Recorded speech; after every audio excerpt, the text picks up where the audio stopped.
Okay guys, so let's get going, and we're continuing with the compute Oracle Cloud. So we're gonna create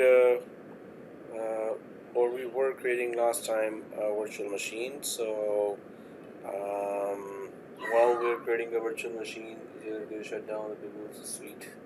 Yes, Mohammed Isaac says, is it okay to shut down the Google Suite? Yes, it is okay. Oh, you want to practice some more and repeat the labs, then you can try to complete the whole set of labs. Then, and you want to complete the whole environment. I mean, like you want to keep practicing until the free time is done, and otherwise yeah, whenever it is expiring, until then you want to play, go ahead and play, otherwise you can shut down now if you want. So okay, 11th January. Okay, cool. So let's go ahead, and I'll try to give the a demo for the. Okay, I'm doing a lot of the. I'll delete stuff here that was created, and if I go to instances, wow, man, they really need to work hard.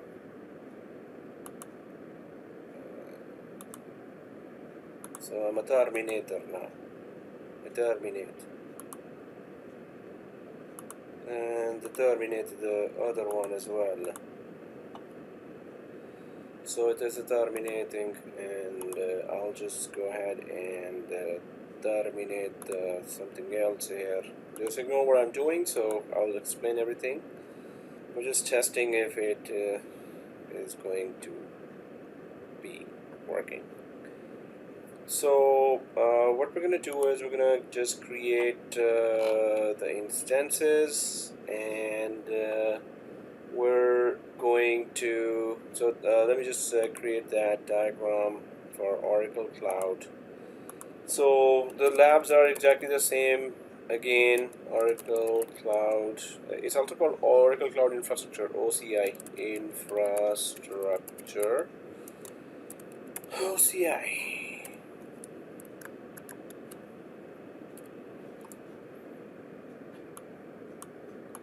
Okay, so here we were going to go for compute, and compute is creating virtual machines. So we're going to go for creating two virtual machines here. We already talked about how to create a virtual machine in the last class, but obviously we're going to be creating two virtual machines, so you're going to see again that how to create it. And then we need to not only create two virtual machines that are Win 2019, standard or data center, doesn't matter, and then we're going to install in it a web server. So yeah, it's a load balancing lab in Oracle Cloud. So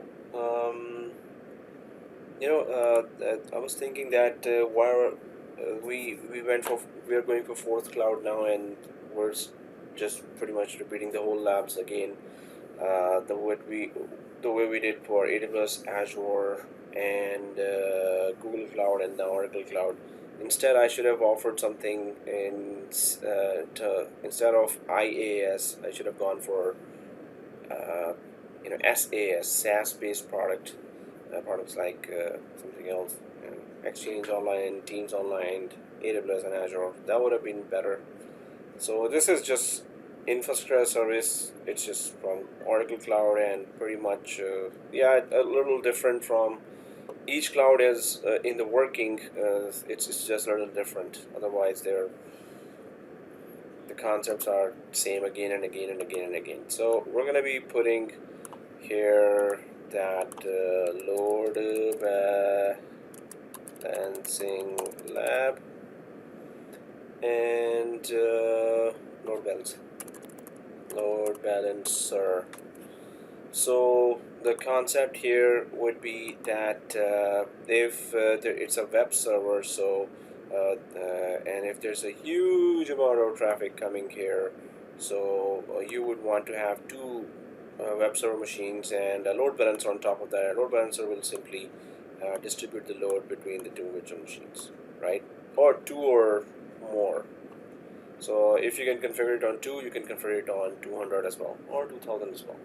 So it is something that we're gonna go ahead and do that. Obviously, it's inside virtual VCN. That is what it's called, the networking here, virtual cloud network. So these two machines were in the default, inside the default virtual cloud network, right? So we're in the default VCN, which is VPC in AWS, which is VNet in Azure, and VPC in Google Cloud, and VCN in OracleCloud. So it's virtual cloud network.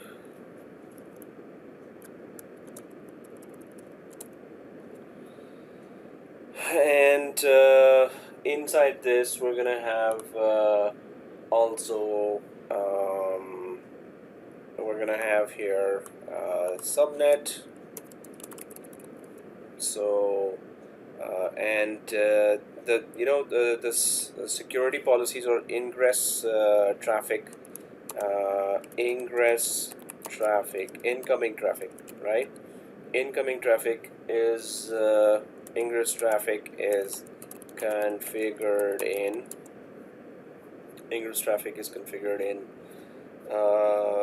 on subnet level. So on the subnet level, there are security rules, and we need to then add port. We need to add port 80 and port 80 and port 3389. Wow, 3389. So those rules have to be created, and then we will be able to connect. The whole. We will be able to configure the load balancer here. So we're going to create virtual machines, and we've discussed about creating virtual machines, but now we're going to check the whole environment there as well. And so we will be creating two virtual machines there, and within the default VCN, which is the virtual cloud network, and default subnet there. On subnet level, we need to configure some traffic there, ingress traffic or incoming ports we need to define there, and we need to install web servers, so we're going to run some scripts here on Windows Server 2019. Right, so let us go ahead and try to do this all. So in compute, we first go for load balancer lab. So in order to do that, I'm going to go for Z Cloud, and this is Z Cloud platform that we have here. And again, just like the last cloud, we're going to cover so compute over cloud. So it's compute and storage and network and database. So that's the 4 areas we're going to cover. Actually 5, because we talked about identity and access management. So the rest will be these. So we're on compute, and inside the comp and ut, we're in load balancing. Right.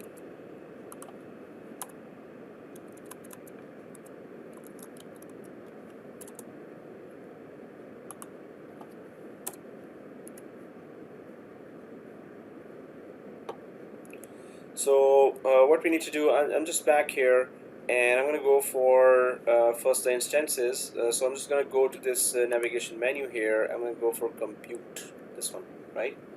So I'll click that compute, and then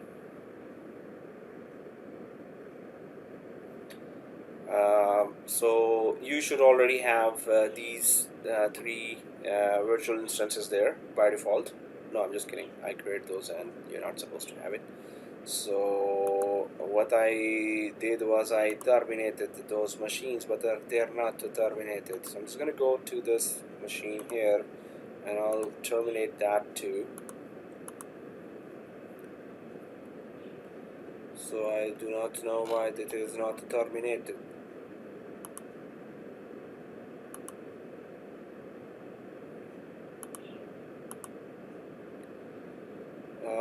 I'll go to instances here. Yeah, other is terminating, and instance pool. Just ignore what I'm doing. We're gonna be creating new.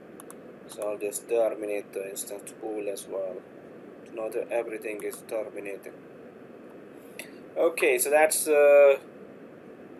well, the thing is that in free tier Oracle we can create maximum 2 machines, right? So you have to make sure that the machine is already gone before we can start. In fact, one machine is terminated in my case, so I'll just refresh the whole browser. At least I can start creating one machine, so I'll start doing that. Okay, so I'm going to click that create instance, and I'll according to this diagram, I'm creating the first instance and the second instance. Obviously they should be both the same type.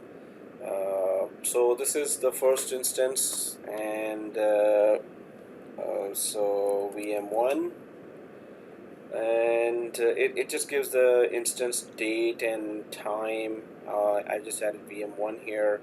Then it goes for compute, configure, placement, and hardware. We talked about that before.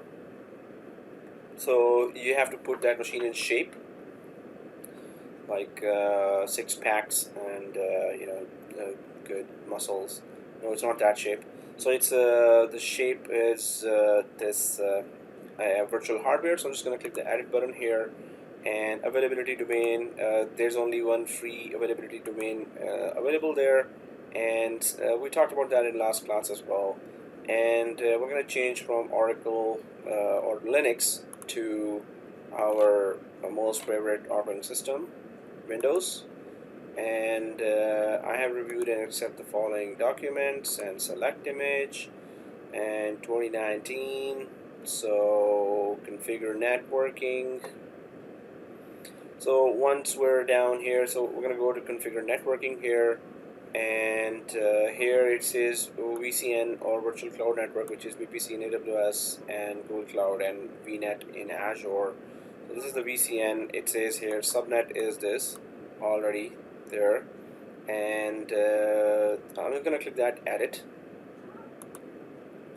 Once I click edit, so there is select existing virtual cloud network. Yes, this is the default one. We didn't create our own.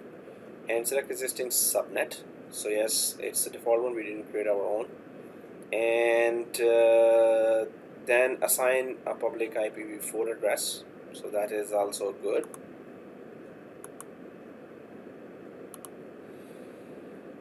And configure boot volume. Yes, it is already.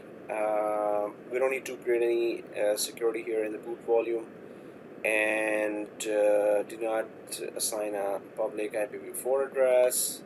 And yeah, so as far as it is its creation is concerned, so yeah, the network is okay.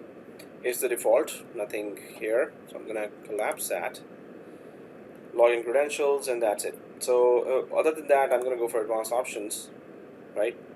So in advanced options, there is management, there is networking.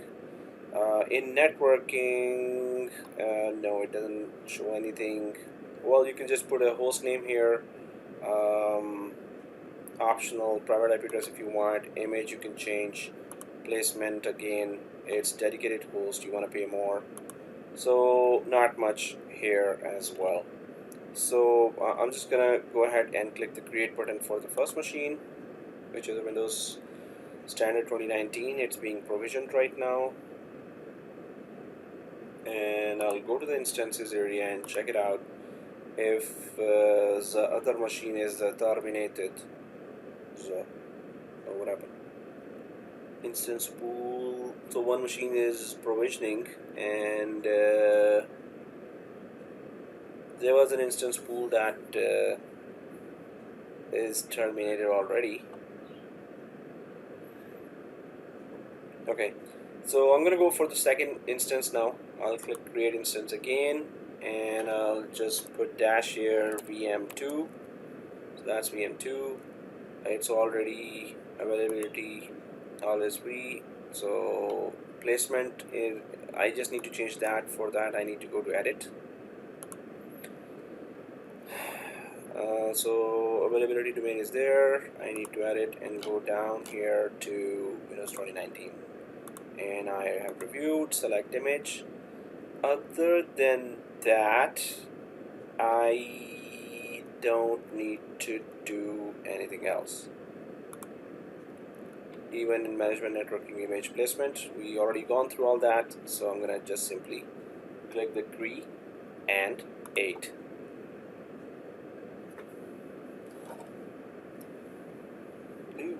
Oh, serious?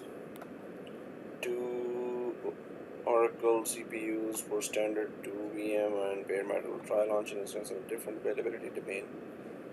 I reached my capacity, which is the range. I'll just go for that instance pool, and maybe I've created multiple instance pools, so I'll just go for it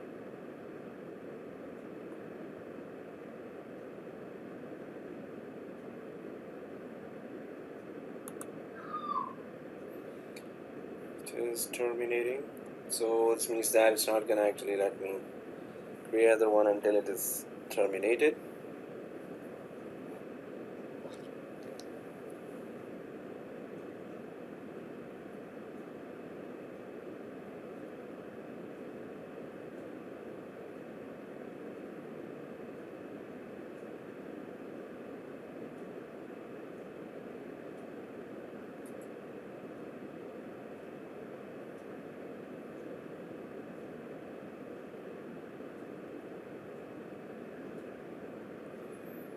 So the other one is provisioning. As soon as it is provisioned, I need to connect to it, and I need to actually make it a web server, the first machine, because I need to make both machines a web server. So whichever is ready already, I'll just start creating a web server on top of that, because we need a web server for the load balancer.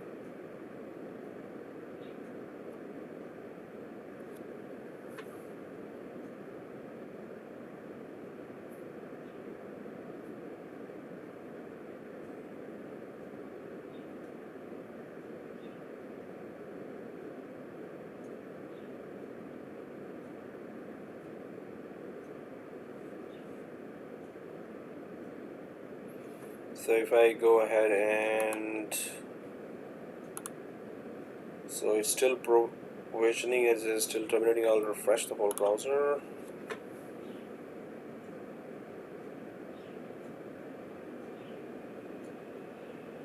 Oh yeah, so that's terminated, and the other one is actually running, so we're kind of good.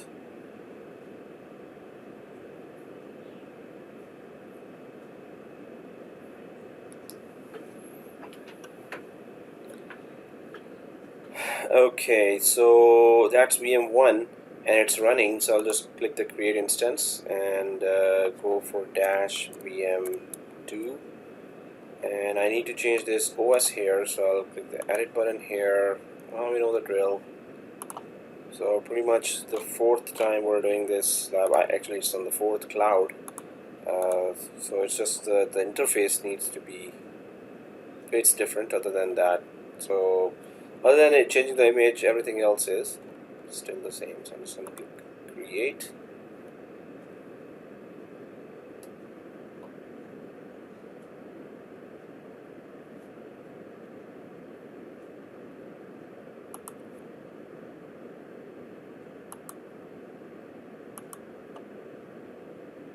Okay, so the second instance is getting created, provisioning here. So I'm just going to go to the first instance right now, which is running VM1, and I need to connect to it. So here, it doesn't ask for key pair, just like it doesn't ask for key pair when the machine was getting created in Azure, in Google Cloud. Only in AWS it asks for key pair. Here it just simply shows you the public IP. It gives you the OPCS, the username, which is the administrator, local administrator of this Windows machine, and the password. If you click show, so it's already showing the password, but it will ask you to change it. So all I need to do is to go for search MSTSC, Microsoft Terminal Sources Console, remote desktop connection. Just open it up and copy the public IP of this machine. Alt tab, Control V, try to connect. Now it might not connect for you here because by default by default what happens, let me show you. So by default what happens is the subnet does not by default have in its security rule port 3389 available, right? So we need to make that available as well. So let me show you, because it is working for me because I already have gone through that and it's just working for me. But if we go down here, so there is the instance details, is virtual cloud network, and I'll just go inside the virtual cloud network. Why am I going there? To go to the subnet and then to the security policies and put the inbound or incoming traffic port of 3389 or RDP protocol. I need to enable that traffic. So I'm going to click VCN. So once I'm inside virtual cloud network, then I'm inside where the virtual machine is living, and then I'm going to go inside the subnet. That's inside this is virtual machine actually living. And if I go inside the subnet, so then there's a security list here on the subnet level. That security list actually does not have inbound 3389 configured. So I'm going to click the default security list, and for me, yes, I had to add that. I added that already. So I'll just remove it. So by default, it's not there. Oh, that was port 80 I removed. Okay, 3389, because those two I had to, or you have to add them. Otherwise, you won't be able to connect just by default options, which is something that you, by default, VNet lets you configure connect. But you do define the 3389 there as well. So here we have to define I'm going to go for add ingress rules, and traffic is coming from wherever, 0, and port 3389 is the destination that I need to add. I'll name it also 3389-RDP. So I'll just add that ingress rule. While I'm here, because it's a load balancing lab, I will also add one. I will tell the subnet, hey subnet, I'm expecting port 80 traffic as well. So I'm going to click that add ingress rule again, and I'll say that hey, wherever the traffic is coming from, please let the 80 port 80 traffic also. So that's 80-HTTP, and I'll go down and add ingress here as well. So now two types of traffic I allowed here on yeah, there's no save button here in the default security, which is connected to the subnet, which is connected to the subnet, and subnet is inside the VCN, which is the default virtual cloud network created by Oracle Cloud. So if I go back on the VCN or virtual cloud network level, so there's that security list showing there. And if I go back here, that's just the virtual cloud network. And I'll go back to my compute instance. I was trying to connect to the VM1, and I was able to actually connect. It's just that if I go inside, I was just showing you that by default I was not able to connect, and what I had to do, that's what I just showed you now. The IP is copied, and IP was copied here, 104, 123.104. I'll click the connect button, and yes. Then it shows this. Username is OPC. So it actually shows a password as well already here. This is show, and there's a password. I'll copy that. The bad thing is that it's not pasting his hair. Control V, nothing. Control V, right click, nothing. Seriously. So what do I need to do? So obviously I need to do the dirty work, and that is to write the whole punishingly. It's not that long, punishingly complex password. So capital N #6 EU 9D bracket small t. Okay, small bracket. Well, that's what I call it, although there are different names for that. Capital Q, really, and small a. Oof. Okay, hopefully it is. And then it's gonna ask, oh, I hate this. I really hate this. Okay, copied. No right click, no control V. Okay, anyway.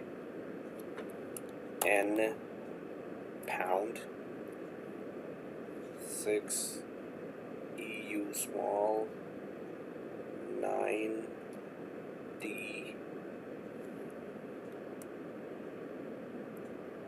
Oh, you know what this is? I got wrong actually. T. I should have compared at that time. QA. T. QA. Now I should be good. So what it does is it asks for the user must change password. So you have to go through that pane, and then you have to change the password as well. And I'll just put the class password here.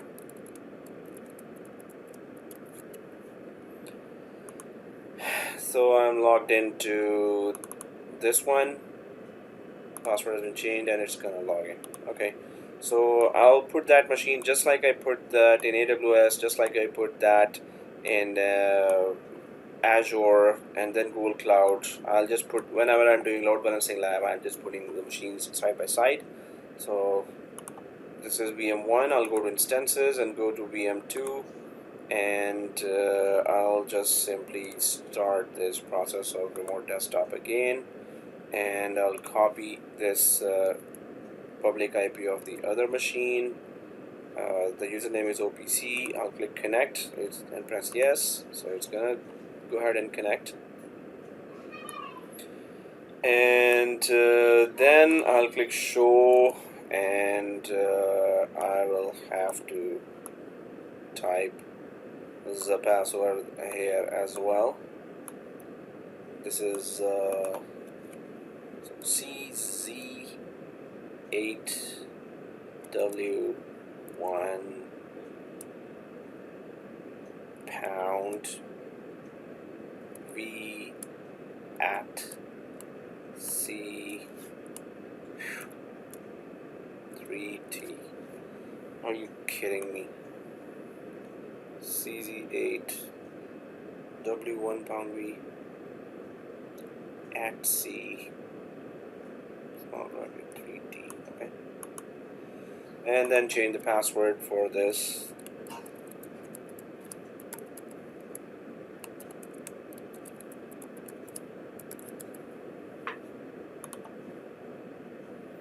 And then press OK as well. So it's going to log in now. Okay, so the two machines are kind of ready.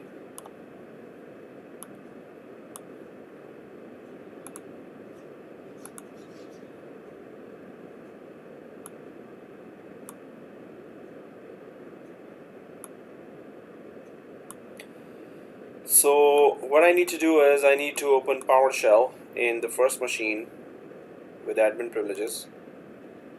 So there's the PowerShell with admin privileges. I just right click down there and press yes and drag the PowerShell here, and then I'll go. So I'm just gonna create a web server out of these guys. Here, so right click here, PowerShell, yes.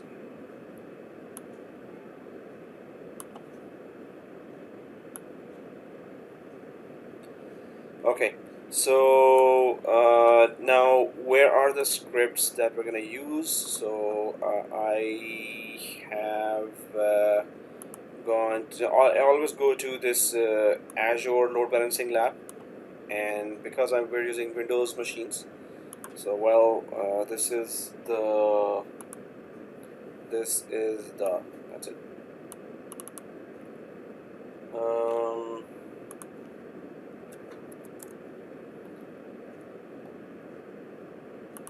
This is the step-by-step lab for load balancing for Azure, but it has what we need, the scripts. So on a Windows machine, the first code we're gonna install, we use it, pretty much for AWS, Azure, Google Cloud. We could not use because we were forced to use Linux, and that was really cool. So I'll copy this and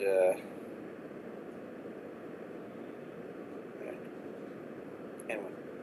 So I'm going to copy that and paste it on both. So when you right click in PowerShell, it just starts, it pastes it, and it's pasting it there. Right click here, enter.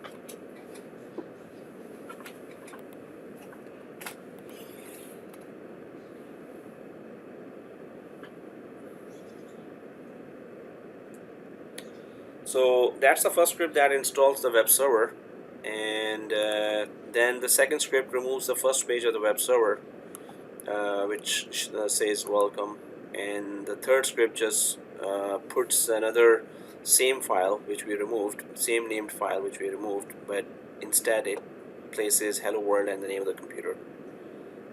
I'm copying the second file as well as soon as the two servers are ready.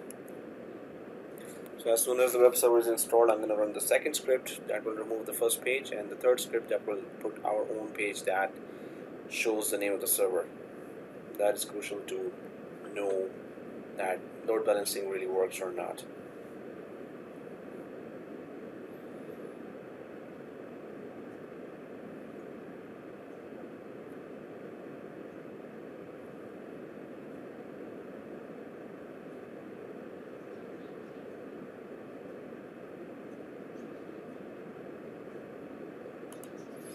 I've right clicked here for the second script, and it does not take any time. It just simply removes the default file of the web server. Then I'm going to go for the third script that adds the same named file, but its functionality is just different. It does not say welcome. It says hello world and the name of the computer, whatever is the name of the computer. So right click, enter, right click, enter. So now the web server should be working. So I have the public IP of this machine and public IP of the other machine as well. I need to check it if the web server for each machine is working. So I'm going to go for the first machine, and this is the public IP. I copied it and I am putting it here. And yes, it says hello world and instance 2021. If I just go to this, now I put my IP, and okay, I'll just put another tab. Yes, it works fine. So we're good in terms of that the first machine's IP is good, and I'm gonna go for the second machine's public IP. VM2, and this is the public IP of the second machine. And since 202.101, okay, it ends with 174.63. Oh, that's the machine at the first. Oh, both times I tried 174.63, 174.63, 136. Oh, it's the same machine I tried. Oh, why did I not see the name here? So I'll go to VM1 and try its public IP here. And the public IP is different, but actually the internal name of the machine is the same, which is not good. So I'll go inside the first machine and open that. I simply need to change the name of the machine, right? So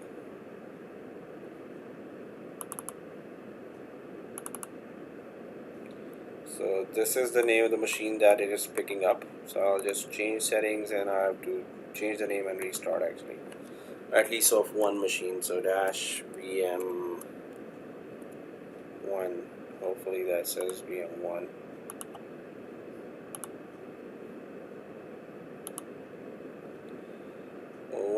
This is actually VM2. So I'll change it to 2.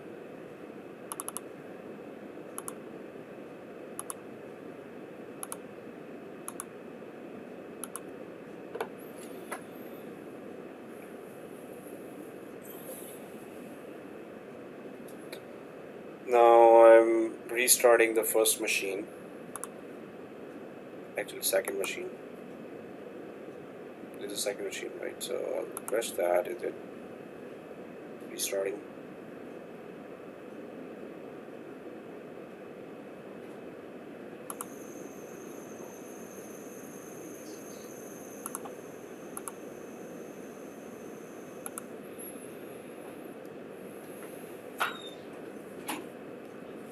Oh, okay, so the restart actually does not show that it's restarting.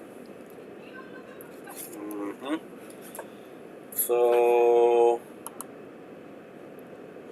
the status did not show here that it's restarting. It just says running. Seriously.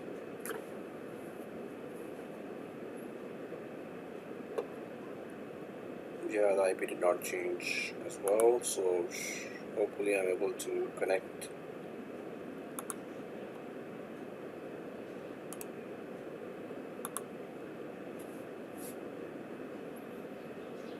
Port 63, okay.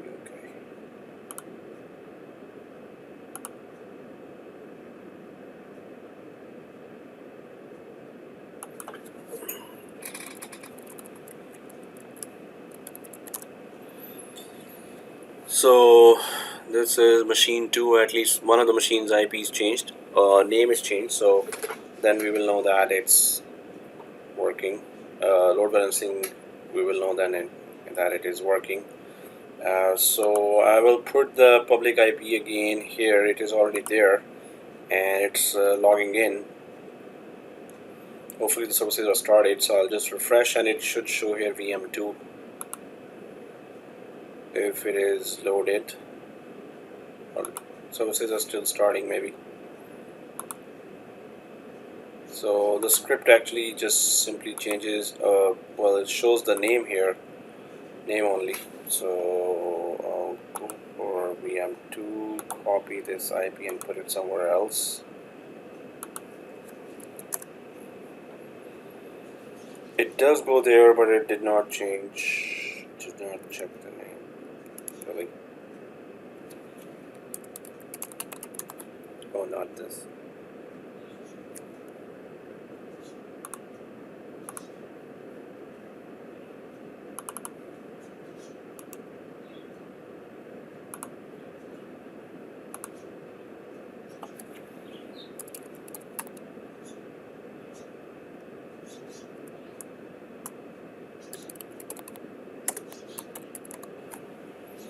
Oh yeah, it is showing VM2 now. So I think the web services were not started, and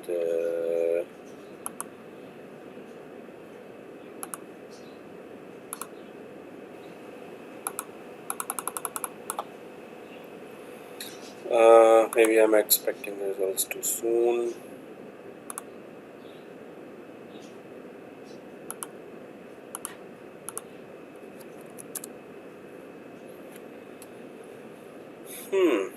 Yeah, it's not picking up the name still. Okay, if I go ahead and check it locally.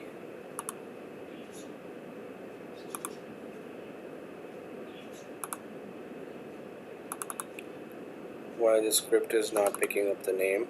So I'll go to the path where it is installed.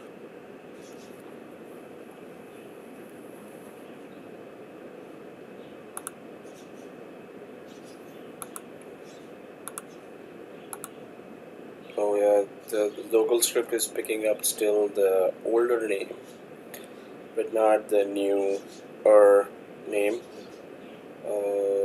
Although the new name is given here.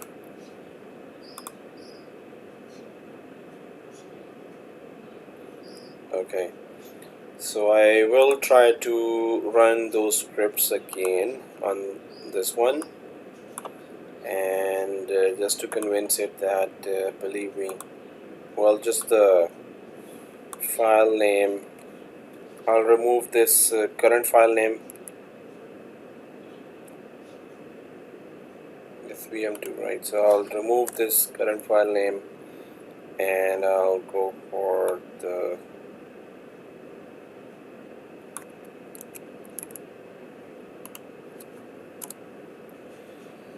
other file name, and then I'll try to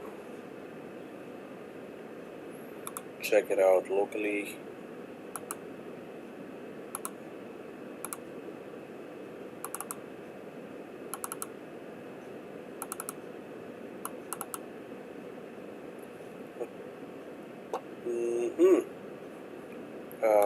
That's strange. Why is it not taking the... Okay, so it's not picking it from here. This means it's picking from somewhere else. Anyway, I will try to then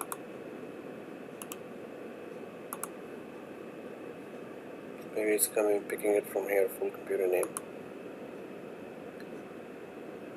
instance name VM2. Yeah, where else? And no, it's not good.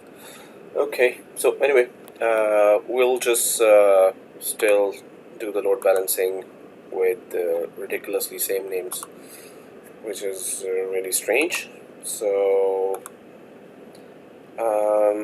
I'll just go ahead, and now what we need to do is, so the two web servers are kind of ready, and we need to configure the load balancer here only. And the main thing is that we configured the ports here, right? Okay, so I'm going to go back here and go to the load balancer. So how did I get to the load balancer from here?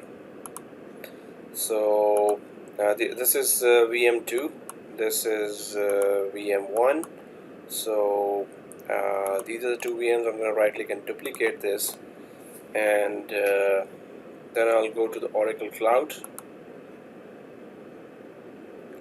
and there's a setup a load balancer, but it is, by the way, inside the networking area, which is this one, right? So there's a load balancer. Okay, I'll click from here or there, whichever, and then click the create load balancer. Now the load balancer, this is the name of the load balancer, and it says you want to create a public or private, ephemeral IP address or reserved IP address, a removable IP address or reserved IP address, or private within Oracle or from public the traffic is expected. So we're expecting traffic from public. That's the first thing we're selecting. Second thing is how much Mbps are you expecting? Well, right now 10 Mbps, even less than that. Otherwise, if you're expecting more, then you can increase the bandwidth here as well, and they will charge you according to that.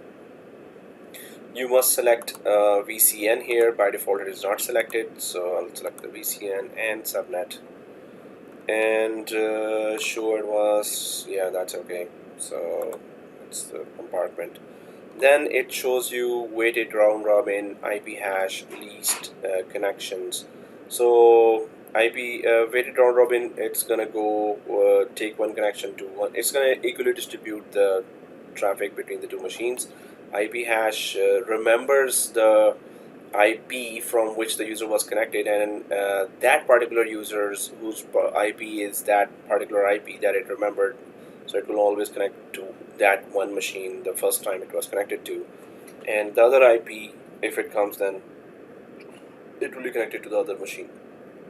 So IP hash load balancer remembers the IP if you go that way. Least connections, this policy routes incoming request traffic to the backend server with the fewest active connections. So it checks for that machine which has the fewest connections and it redirects you to that machine. So this means that it overwhelms first, it keeps giving connection to one machine, keep going until it is overwhelmed, then it goes for the other machine. Well, actually, it goes for the least connection, sorry, so it's the other way, whichever is the least connection. So both have none, so it will choose first. Then it will see that, oh, the other one has one, but the first one actually has none, so it's gonna go for the second. So kind of round robin as well. So I'm gonna click add backends. What is a backend? Backend is those two Windows machines that we created there. So I'm gonna click the add backends, and it shows those two machines with web server already installed inside. So I'm gonna select both. I'm going to select backends, and then it says, hey, which port are you going to communicate with those machines? So yes, it's going to be port 80. And if we go further down, so this is exactly, it's health check policy. Is it HTTP, HTTPS, and is it port 80? And interval in MS in milliseconds is 10,000 milliseconds interval. Just so health check just tries to send the packets to the folder structure of the web server and checks that if it can communicate with the web server file structure, folder structure, and if it can, then it will tell the health check will tell the load balancer, hey, everything is okay, you can keep sending traffic. If it cannot send the traffic or reach the URL, then it's going to not really. And then I'm going to tell the load balancer, hey, I cannot reach from here, so no way. So don't send the traffic to, hey, load balancer, don't send the traffic to that machine. So these are the main intervals or time intervals. We're not using SSL, we're using HTTP, we're not using HTTPS. And backend set name. So what are the backend names or the set? There are two machines. If there were 200 machines, there should be a set name there, so it is giving that set name. You can just also put it any name here. Also, it says here security list. So it says that, hey, security list just means inbound, outbound traffic, right? What do you want to put there?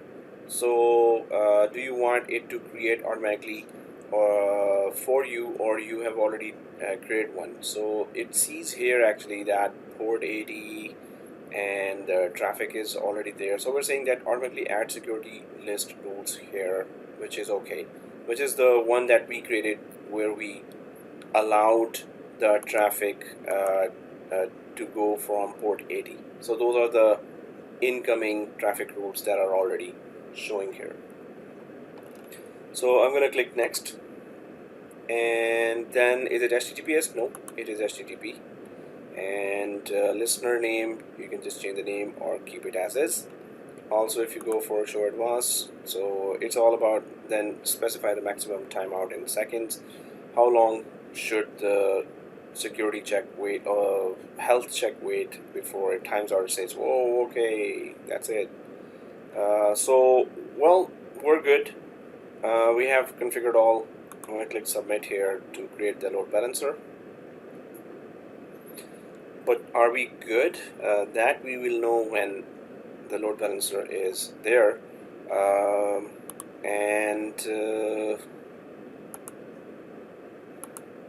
That's strange that I changed the machine name, but it's not really showing the new machine name, which is unfortunate. Unless I start another browser, Firefox.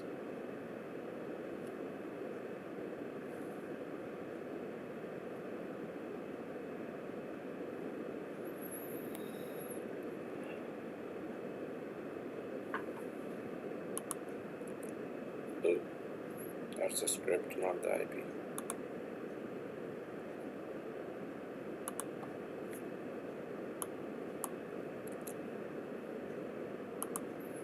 What's the VM2 IP? Or did the public IP change? I refreshed the whole machine.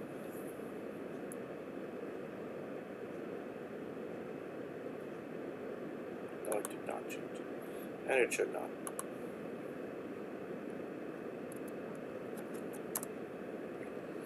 Oops, doesn't take the VM2 name there. Okay.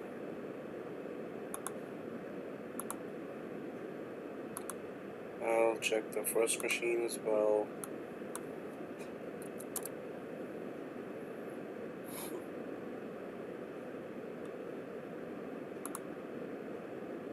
Serious. Okay.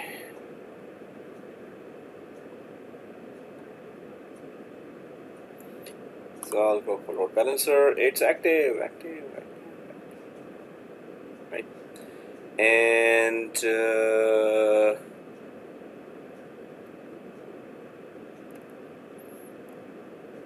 so 10 metrics here.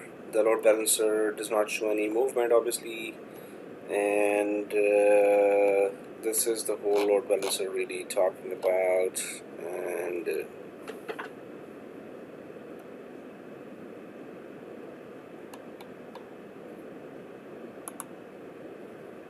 okay, so I'm going to go to the load balancers here, this one, and it shows the public IP of the load balancer. So this public IP should take me to those machines if everything is working in the background, but the wrongest thing is that the machine name did not change. So if I just put that, it goes to some machine, and if I go to the other, and it goes to one of the machines from here as well. So there's no error coming, it's communicating with the machine. The load balancer is sending this port 80 traffic to one of the machines, but I tried to change the name and it did not actually change the name. If I go for the third browser here, and so it went to one of the machines, but both machine names are same, which is ridiculous. I changed it, but somehow the script did not really accept that, which is unfortunate. I restarted that as well. So well, I can just say that, hey, load balancer works, woohoo, yay, or yay. Okay, so we got the first yay here, and second thing is we can also check out our so guys, I'll go for one more lab, and then we'll finish a bit earlier before we go for storage and networking topic today. So the second topic here would be so first one was load balancing. Second would be auto scaling, and in compute normally I just do these two labs, which are the most important for all the cloud configurations. So I'll just go for auto scaling. Normally needs more machines, but we're allowed to only create 2 machines here. So I'll click the stop button for this machine and stop button for this machine,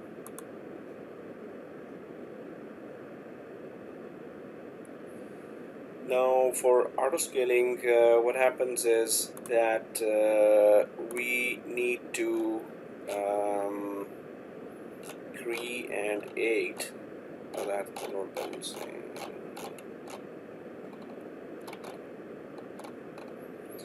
So auto scaling has a few steps, right? So creating instance configuration is the first step. Then instance configuration can be created only from a existing machine, and then instance pool needs to be created from there, and instance pool can be picked up by auto scaling. So what did I just talked about? I'll just write it here as well. So first we need to have an existing VM. Second thing is we need to create an instance configuration to define the configuration of the machine. We need to also create an instance pool to define that how many machines we need.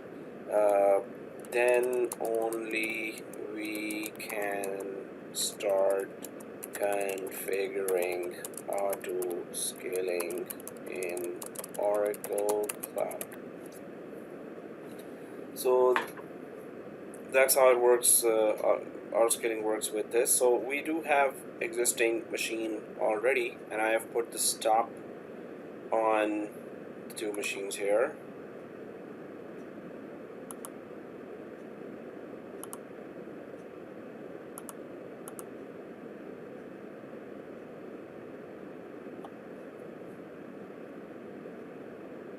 So first one is stopped, other one is stopped as well. So once the machine is stopped, I'm just going to go for VM1, and I'm going to go from an existing machine. I'm going to create an instance configuration. So I'll click the instance configuration, and create instance configuration is showing here, and it's in the root compartment. If I click show tag, well, if you want to create a tag, so I'm just going to click that create instance configuration. So I'm just saying that, hey, I need to copy the configuration, whatever CPU, whatever RAM, whatever SSD you selected. I need to copy that. I need that. So it shows now the virtual hardware of that machine that is already existing machine, and it says that, okay, what do you want to do with that? So you want to create an instance pool. So yes, we need to create an instance pool, which means that from that configuration that is showing here, please create a pool of machines. So you can create 20, 30, 40 machines, or just one more machine. It's up to you. When I click that create instance pool, and that instance pool is asking how many machines you need. So I'm just saying one for now, and I'm just saying that, okay, I need to create that pool. So remember that I already have two machines, so hopefully, and I have mapped the CPU to each machine, obviously. So hopefully it lets me go ahead. I'm going to click next here, and it says that, okay, you're creating a instance pool. So availability domain, which one? So I'm going to go for the free tier available domain, default domain, free tier default domain as well. And which network? The default network, VCN. Which subnet? The default subnet, right? And I don't want to attach a load balancer. I'm going to click next.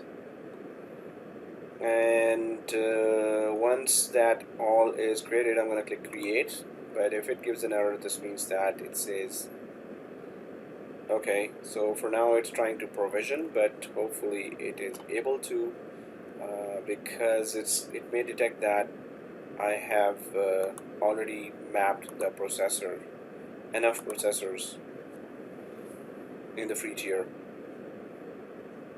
Let's see if it detects that or not. In fact, before it detects that, I hope I'm not too late. I'll go for the VM2 and I'll delete that already. Terminate. I don't need VM2. I'm going for auto scaling, which does create multiple virtual machines, but we are allowed to create just 2 virtual machines. So on the instance area, I'm terminating the second instance, and on load load balancer, I don't need load balancer, but on the instance pool that I'm creating, instance pool I'm creating for auto scaling, right? So first instance pool has to be fully created, and then I can go for auto scaling. It's on 70%. I have already initiated the terminating of the second VM while I'm checking out instance pool if it is working. Ouch. Well, it will say that the capacity has been reached, so I'm going to click that, create instance pool, and go down instance launch where the following service limits were exceeded. Request a service limit increase from the service limits page, standard 2 core count.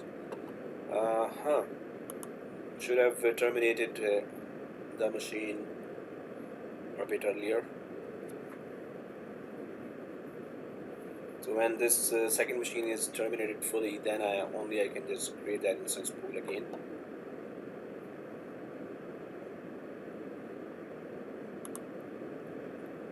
So free tier is very limited.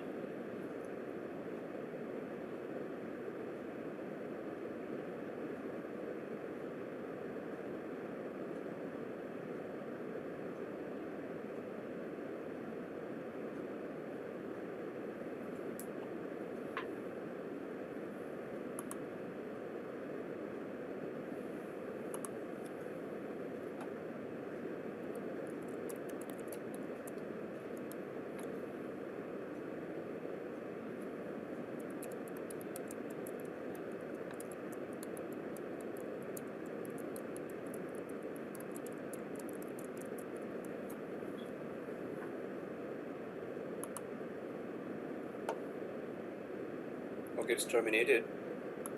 I'll go back to this. If I can restart, go back here. Requests. Oh. And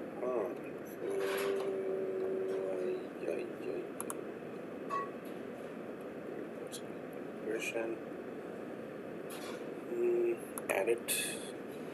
Save changes. No, I cannot really. I think the instance pool got created, so I need to get rid of the instance pool before I can do anything. I'll click instances here to check the list or refresh.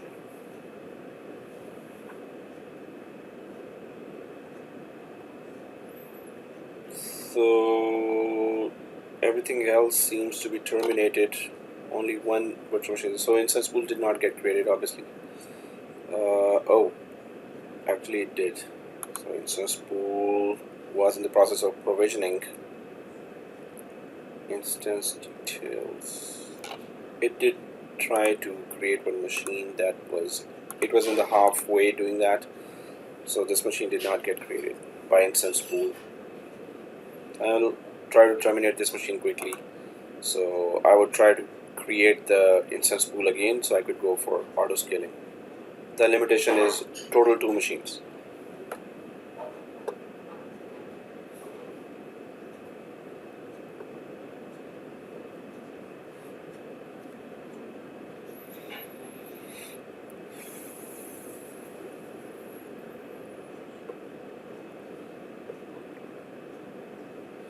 Okay, so that instance pool is also terminating. Once it is fully terminated, then only I can go ahead. So yeah, it's the limitation here in Oracle.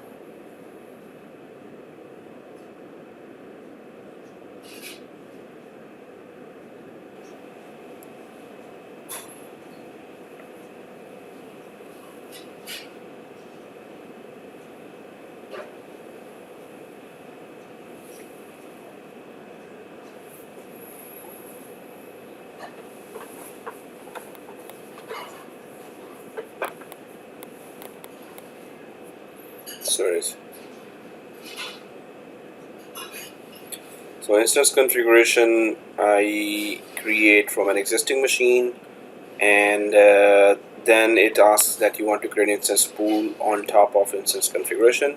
So yes, I was creating that, and in turn I told instance pool to create one virtual machine that is from instance configuration. So it was creating that one virtual machine there. So since total 2 are allowed, so that's why I was not able to do that. Basically I want to go here, auto scaling configurations. So yes, it is 4th for a reason.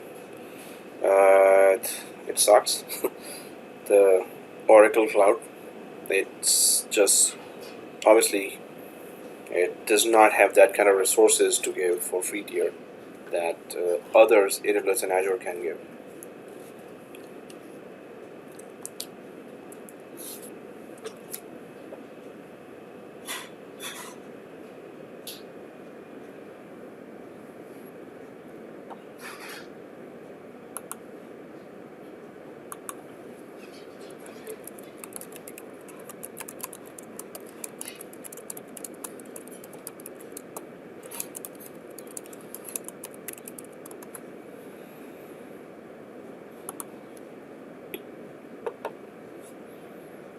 Okay, now I can try again.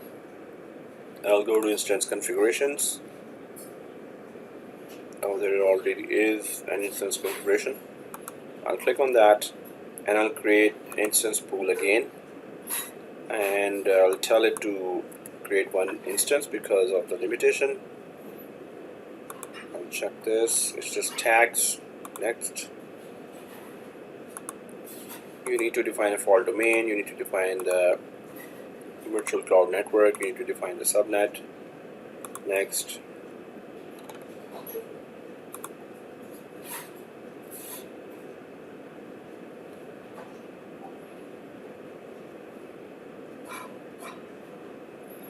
So now I've started to create an instance pool again. Once it is created, then I can go for auto scaling.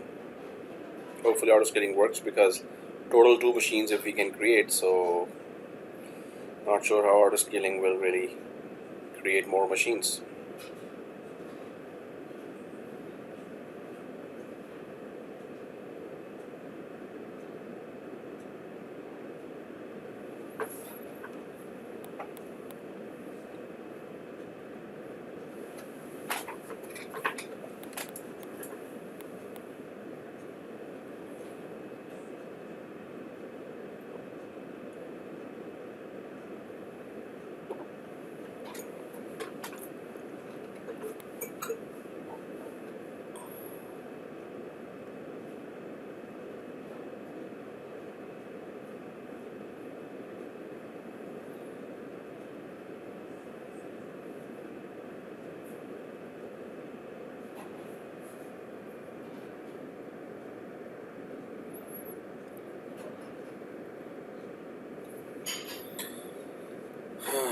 Hopefully it does not give errors now.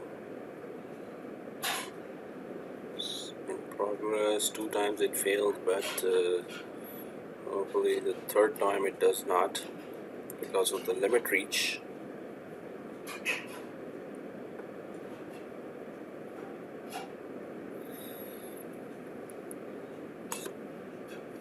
Ouch. Now what?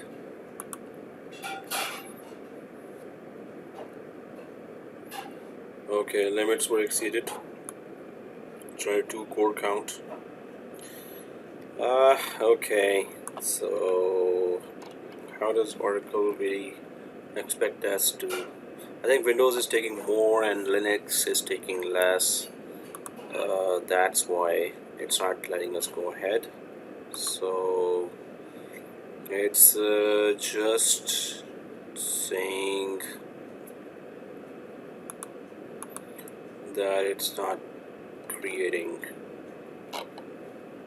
because of the limits reached. Scaling requires sufficient service limits. Yes, I know that, thank you. If the instance pool has been in the scaling state for a long time, it might be because you don't have adequate service limits to create the number of instances that were requested. View your service limits and request and increase. If I go for view my service limits, So course, so it's just giving us course for standard 2 based VM and BM instances is 2. So that's our service limits.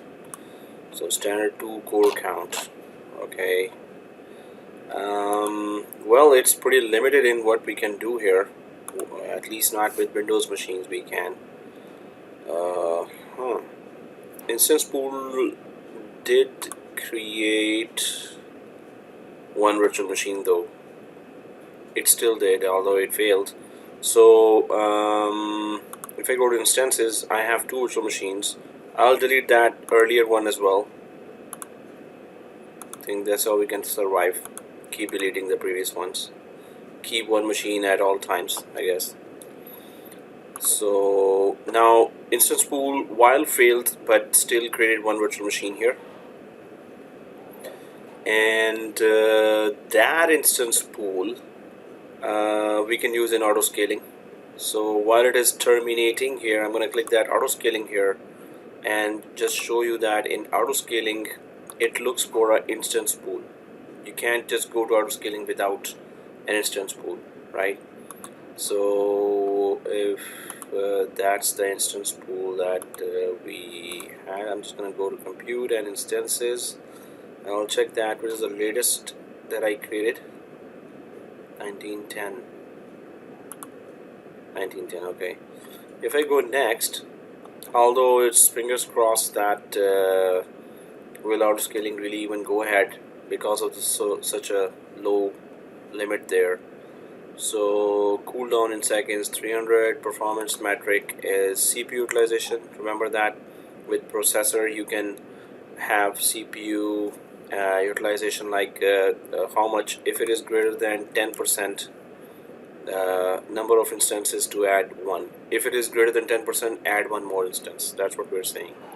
Otherwise, normally in production environment you go for, if it is more than 75%, then you increase 1 more, and then 1 more, and then 1 more, and then 1 more. So here I'm going for 10. So there's a scale out rule that if the processor is more than 10%, then create another one. That is called scale out. Scale in is that if there is no traffic, no one is using that, and it's less than 10%, then less than 5%. Suppose you say here, if it is less than 5%, then just delete 1 machine. So that is called scale in. Scale out is if it is more than whatever your threshold is, then scale out. So in production environment you would give 75% here and maybe 30% here or 40% here. Here we're just testing it, so that's why we're giving 10 and 5. Minimum number of instances that you want created is, I'm saying just minimum at least 1 instance should be there. Maximum number of instances, I'm saying 10, which we will never reach. Initial number of instances is also at least 1 create for us, right? If I click next, so what I'm telling it to is to create a minimum number of 1 instance, and so 1 is already there. Okay, now I have still again the capacity. I have 1 instance already, but I can create 1 more. So auto scaling might actually work, and we're not breaching their limitations, free tier limitations. No, Chintan, there is no scale up and down. The scale up and down is not there with scale up and down normally happens with containers, not with virtual machines. And unless some specific application supports it, so then you can scale up, add some CPU to the existing host or remove some CPU from the existing host. It's always scale out, scale in, add more different machines there. So that's virtual machines in all 4 clouds that we have gone through. It's only scale out, scale in. Scale up and down are not there for virtual machines, but for containers, yes, scale up and down are also supported with Kubernetes. So I'm going to click that create. Hopefully it lets us create 1 more instance without any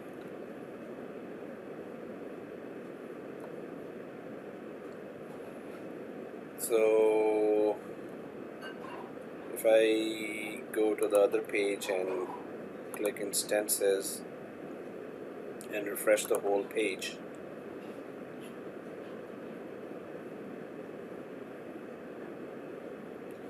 so one instance is still running, although I don't need that. Hopefully the instance pool also does not need that for its own running. Oh, it's provisioning another one. Oh, well, it's provisioning the one that auto scaling was told to at least minimum create one machine, right? So auto scaling is working fine by creating one machine. Because we have a limit of total 2 machines in Oracle Cloud, so I don't think third machine will be created. But auto scaling can be checked in one other way, and that is the machine that auto scaling created. If you delete that machine, and since you told auto scaling that hey, minimum one machine should always be there, so if you delete that one machine that auto scaling created, then auto scaling will automatically create that one machine again. So that's how we can also check auto scaling.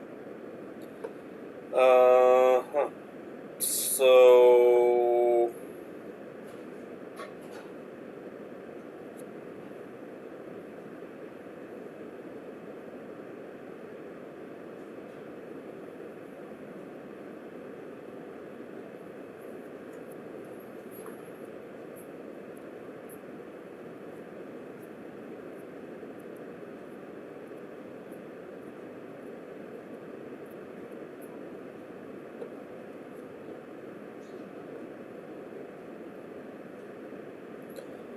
So if I refresh that,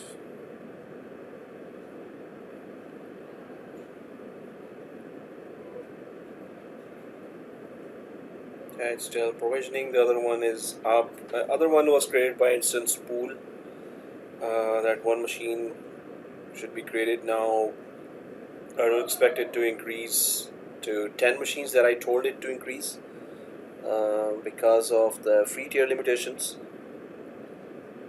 So it's still provisioning that, and after some time it's going to be able to start it. If it goes green in running, then I can actually terminate it, and autoscale will just create one other machine.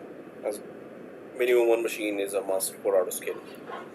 It must have breached that 10% CPU as well, and it may try to create another and should get an error because of the limitation.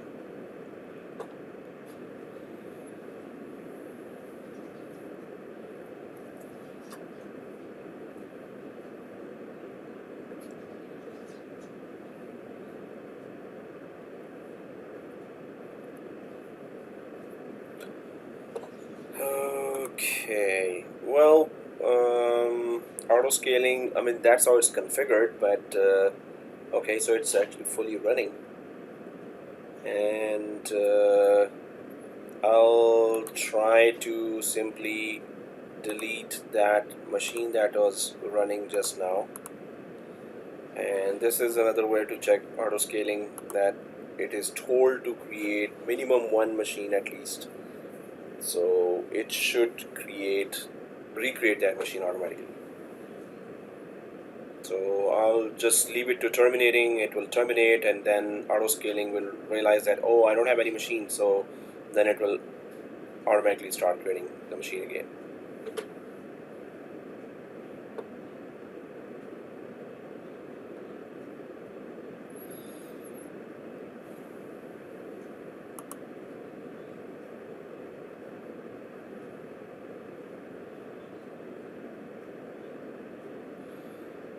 Okay, well, load balancing and auto scaling actually are working fine, but you just see that it's different in slightly different in all 4 clouds, and there are different terminologies there as well.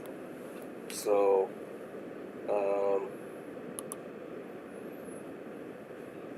so it is terminating now, and I will just try to, well, I don't have to do anything. Auto scaling will just simply create that one machine again. Should create that one machine again.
Okay, so the one machine that got terminated, auto scaling should realize that, oh, it got terminated, and let me just provision another one. Minimum one has to be there. So I refresh the whole browser here and expecting another one machine again getting created. Oh yeah, there you go. So yeah, it works fine. It's just realize right away that minimum one machine was told to be created, and auto scaling is creating again one machine. So auto scaling is working fine. Okay, so and wow, I deleted a lot of machines here today. That's okay. So auto scaling works. Load balancing and auto scaling was the plan for this compute. So if I click that and click compute, so this is the interface that gets we connect to this interface. Then there is dedicated virtual machine hosts, and that is just like in AWS Azure. If you want to have underlying hardware dedicated only for your virtual machines, you want to pay more, then you can go for dedicated virtual machine host. Then instance configuration, we just use that now, so it's just a configuration information of any existing virtual machine, out of which you can create more virtual machines. Instance pools, we already actually that instance pool is running fine, so we already defined that too, that how many machines you need and in what VNet and what subnet you need. So instance pool just goes for that. And instance pool instance pool is required for auto scaling to get configured with auto scaling features. So cluster networks, and that is actually a networking topic. A cluster network is a pool of high performance compute HPC instances that are connected with a high bandwidth, ultra low latency. They are designed for highly demanding parallel computing jobs. So if I click that create cluster network, it also, so first of all, it is for collection of maybe databases, because they are heavy and they require a lot of CPU and RAM and SSD and bandwidth. So if they are high performing compute, which is HPC, if they are HPC, then you can really use that. Then you should come here to create cluster network, and then in the cluster network it's asking that what availability zone you want. Obviously in production environment you would choose one in one availability zone, other machine in other, third machine in the third one, but here in free tier I can use only one. And configure networking, the default virtual cloud network that in which we are working, so we can just choose that. Instance pool name, you can just put that instance pool name there yourself, but what it's interested to know is how many of your high performance compute HPC machines, heavy machines, a lot of CPU and RAM requiring machines, how many of those machines are there whose cluster will be created. So obviously you should be prepared for all the expenses that will follow. And then there is instance configuration. Then that is it's asking for instance configuration, which I had created that, but it's not really detecting that. If I click the change compartment and go for sales, or change compartment, go for IT Academy.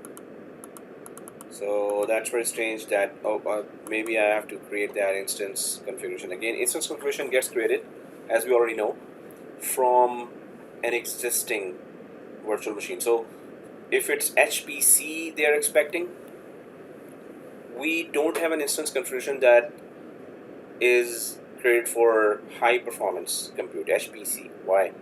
Well, the instance that we have is only having one vCPU, right? So if we have an instance that needs that has 8 cores, 16 core, 32 core CPU. Now that's HPC, high performance compute. And if we have like 64 GB RAM, 32 GB RAM, so that's what it's expecting and not some very basic installation. So that's why it's not going to detect that too. We are just using free tier. But the purpose of cluster network is very pretty much straightforward and clear, that it's going to expect the instance configuration of a very heavy machine, not some. So Jen says, do we have HPC feature in Azure? HPC is any machine with lots of CPU and RAM, right? So if they don't call it, actually we do have that feature as well. But normally when you go for reserved machines, reserved instances, and dedicated hosts feature there, then you would see only large processor, large RAM. So those you can refer to them as HPC or any high performance machine. So if they don't call it HPC, it's still HPC. Do they refer to it as HPC? So in some places, the places that we have gone through, no, they don't refer to it as that. But any high-powered machine with lots of CPU and RAM is called HPC. But I did see that somewhere in Azure as well, but I don't remember. I think it on the database section when I was doing teaching databases there on Azure to another class, another college. So I did saw that HPC written there, but it was databases. So yes, that's where the HPC will come. Okay, so I'll just cancel out from here. We don't have any HPC there, but cluster will be created of the high performance compute with ultra high bandwidth and ultra low latency. So it's pretty, you should be ready for big budget.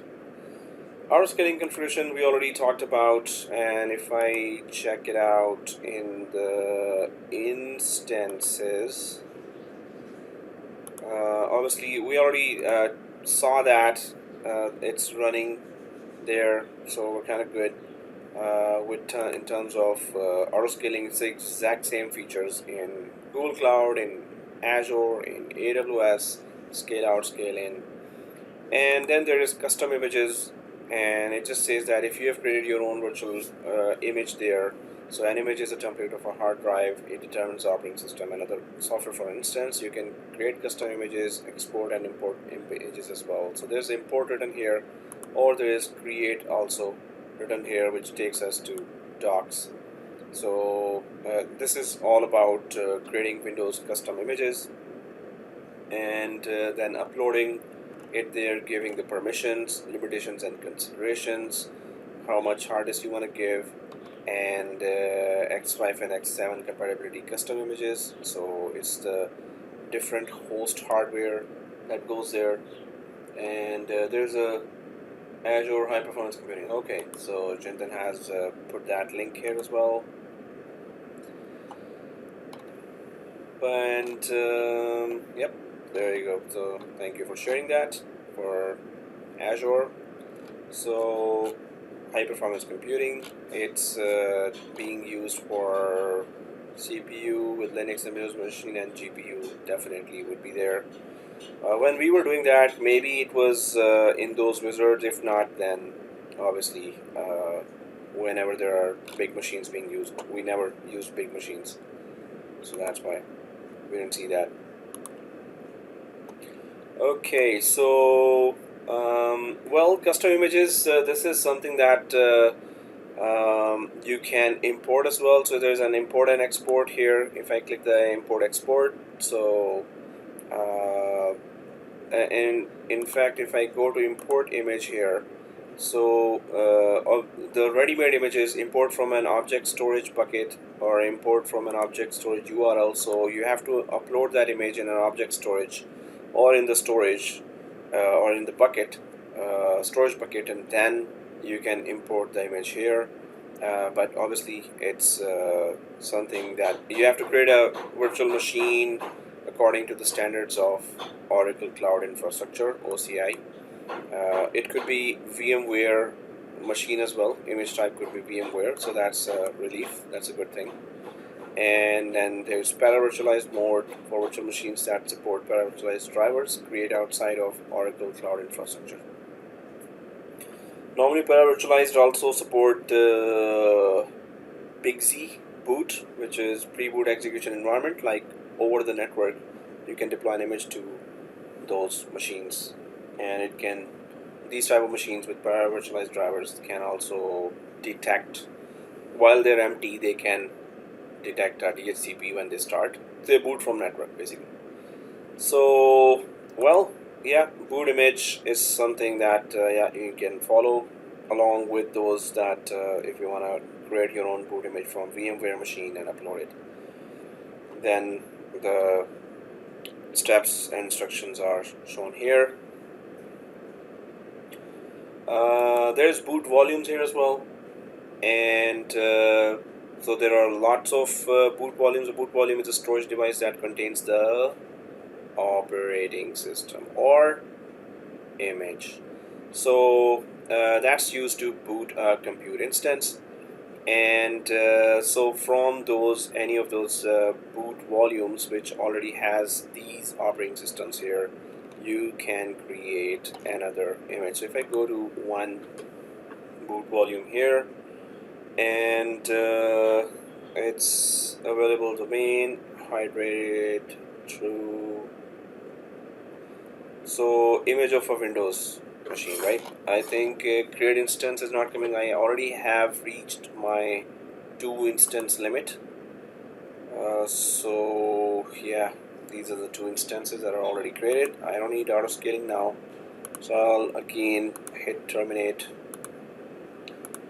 for the 2 machines.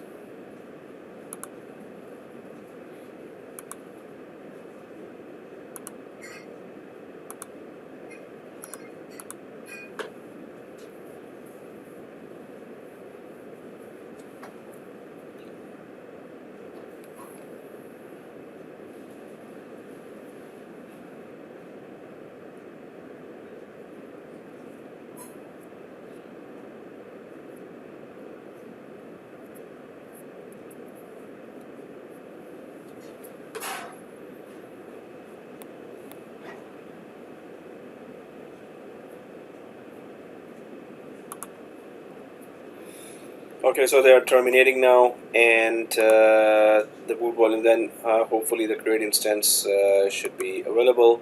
But the pretty straightforward thing that we can do here is that with these volumes you can just create instance, right?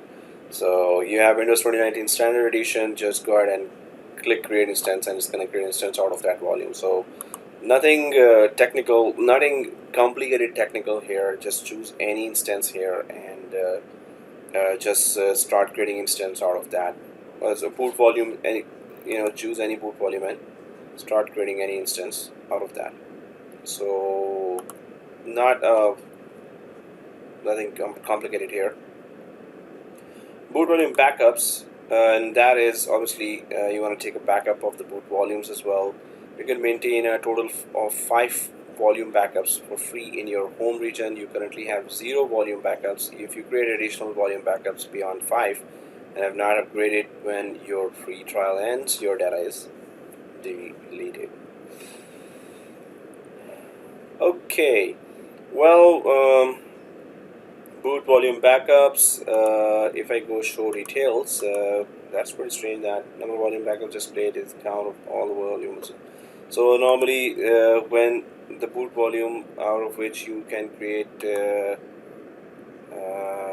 if I go to instances here, and oh seriously, yeah, obviously I did terminate all the instances, but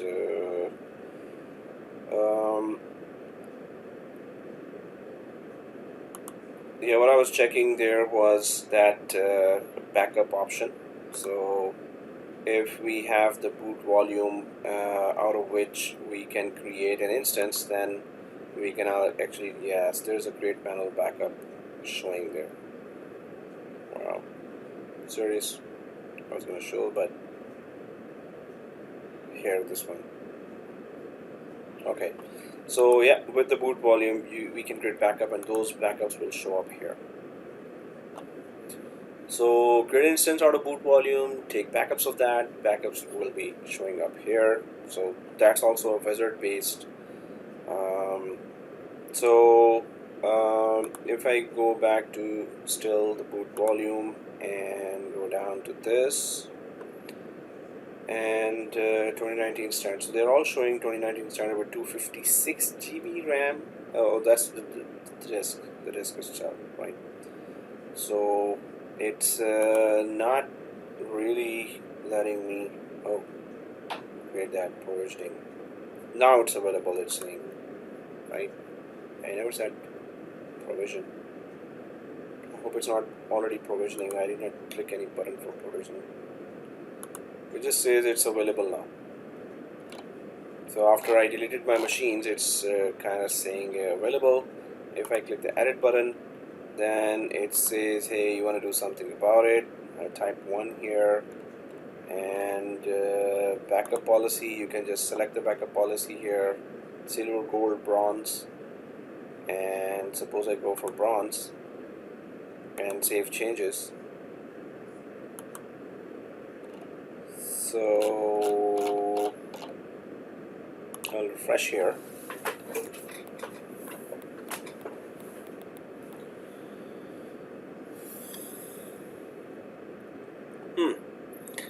Either this is not coming because it's free tier, or if I go to change compartment, it's not about compartment as well, it's just not coming. Well, it was just slightly saying it's available, now it's not. So, well, in free tier, it's really not very easy to know which services fully are available and which are not. So, but if this machine has more processing than is allowed by the free tier, obviously, then we should not be allowed to create the machines anyway. And but again, it's not a very complicated concept here. Create an instance out of that if you have the commercial, not the free tier, but the commercial tier, then, and take backups as well. I thought in free tier it would be available. So other than that, there's OS management and managed instance groups in this root compartment. So if I click the create instance group, it's asking, hey, where are your instances and what is the name of the instances. Obviously I got rid of all instances, so I terminated everything.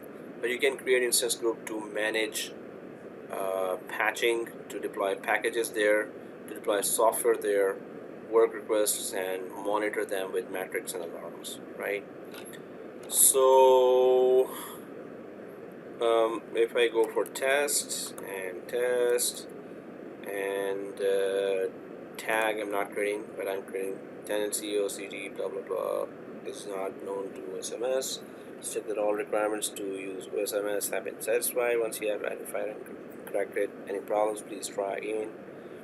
Well, I do not have any instance to create an instance group basically, so yeah, they're terminating or terminated already.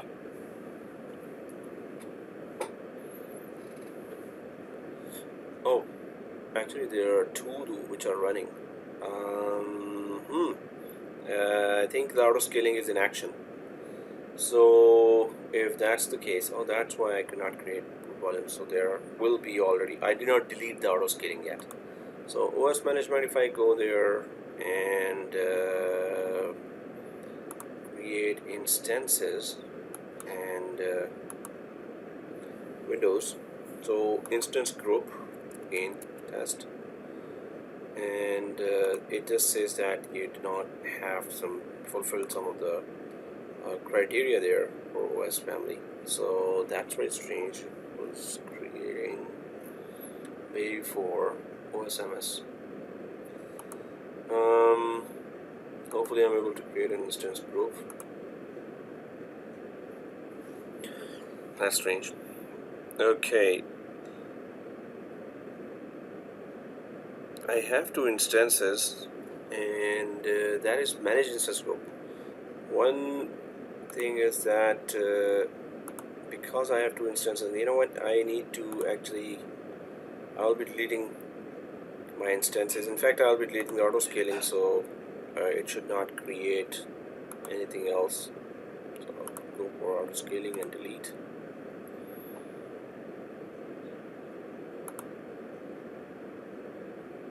Normally whatever auto scaling created, then that machine gets deleted as well, which was created by auto scaling.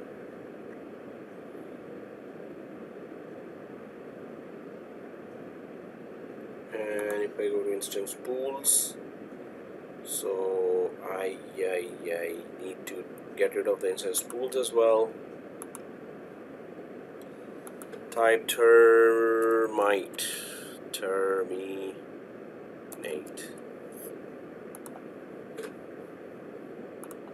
Oh, where did I go inside? Okay, I'll just click terminate.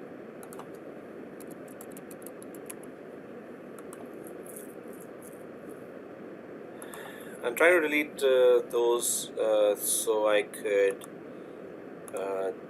check the managed instances group as well.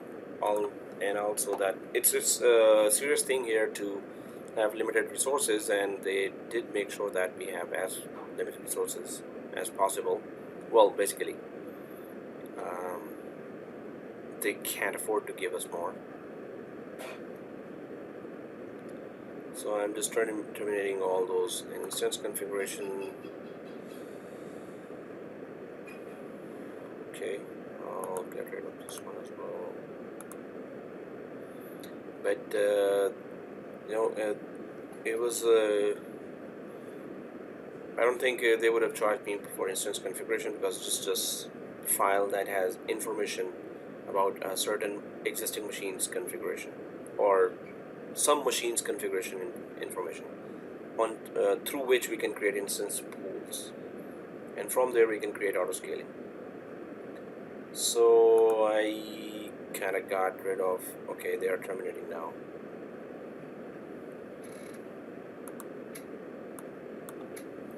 So instance pool I got terminated, so the machines that got created because of the instance pool are also terminating.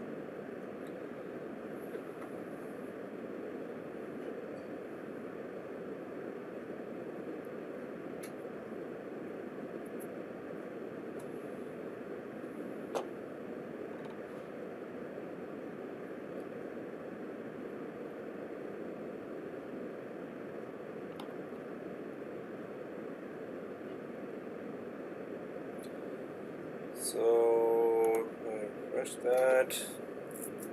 Once it's just instance free, then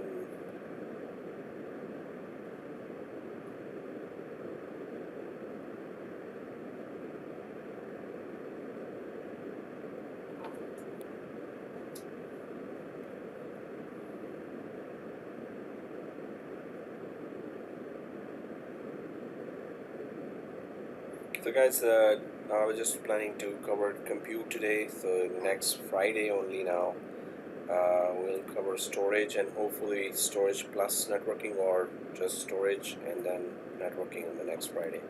So next week is going to be just Friday. I will be able to give the time, and if Monday is available, I'll ask first, or I'll inform first.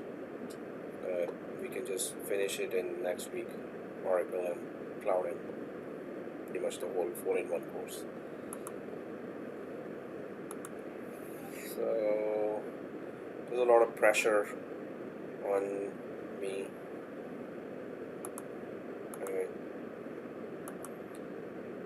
This course 4-in-1 got dragged too long, with longer labs and then my availability as well. So I'll be careful with launching any such type of course.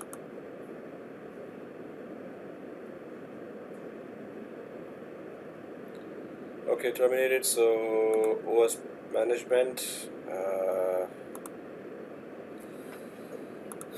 Windows, I think it's gonna say the same thing, but let's check it out. because it's a configuration tenancy. It's the tenancy overall that it's not really satisfied letting me create anything else when it comes down to tenancy itself. Account management.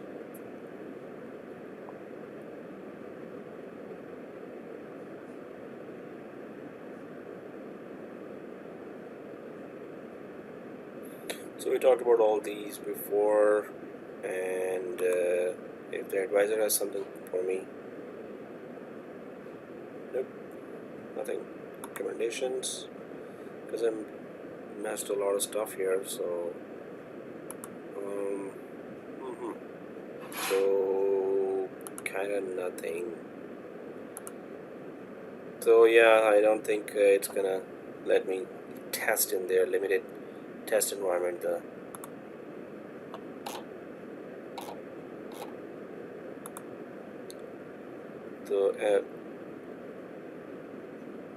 The OS management. So what we can do is we can all still try that in next week as well.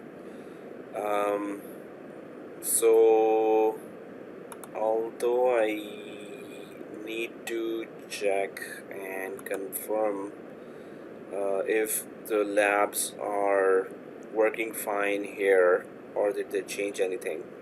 So that's why, without testing it's not good. Even if last year tested or 6 months ago tested, it's better to avoid surprises in practice first and then do the labs. So that's why what I've done today is I just prepared to. So in next class we'll try to cover storage, block, object, and file storage, and if time allows, then networking as well. So I'll try to cover then networking, and we have two labs there always in networking. That is the VPC and peering, VPC peering. So here VNC and VNC peering, right? So those two labs once done, then we can touch the database as well. Oracle is about databases, but then that is for DBAs. Whatever we can cover in databases, we're going to try to cover that. Normally we cover, or I cover, SQL databases, Microsoft SQL databases. I haven't done work on Oracle databases, but we'll check that if there is a lab that I could create. So guys, let's meet next week. Friday, yes, but if Monday as well, then I'll let you know. But Friday is confirmed. And let's meet again. I'll be checking these labs before starting. So, okay guys, so see you next week, Friday. About that database, and Oracle too? Sorry again? You were saying something about the SQL database, Yeah. Microsoft. So you're going to include Oracle database too? Yeah, if Oracle database basics only, obviously. And there are those databases there. So just to connect to a database, if I am able to, normally I have worked only on Microsoft databases all this time. So I'll try to still create a lab on Oracle database if I'm able to do that. If it should not be that very different, but if it required a lot of effort, then yeah, we can just. There's MySQL as well, which is much easier to connect to. But I'll try to do Oracle as well. I'll try. So there's no SQL there, no SQL database. Are you going to treat that? So no SQL database normally is just one table. We have created those before as well in Azure and in Google Cloud. Like once you create one table there, then how to put a data, you have to connect an application. So just to create one table, yeah, that was until then we reached only. So, okay. So it's not SQL in depth. This is just infrastructure we're talking about. Yeah. Cool. Okay. Thank you. All right, guys. See you next week.